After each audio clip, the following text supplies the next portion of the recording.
যুবক কারো মনে কষ্ট দিয়েছো, সে যদি তোমাকে রিপিট কষ্ট দিয়ে দেয় তাহলে তুমি বেঁচে গেলে। কথা বলেন না।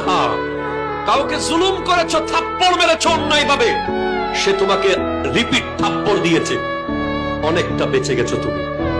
সে তোমাকে রিপিট লাথি মেরেছে, তুমি বেঁচে গেছো। রিপিট গালি দিয়েছে, তুমি বেঁচে গেছো। কিন্তু সে যদি চুপচাপ চলে যায়, থাপ্পড় খেয়ে যদি চলে যায়, গালি খেয়ে যদি চলে যায়, যদি চুপচাপ মসজিদের জায়নামাজে এসে বসে আর যদি বলে আল্লাহ সবাই ছেড়ে দিলেন, তুমি তো আছো,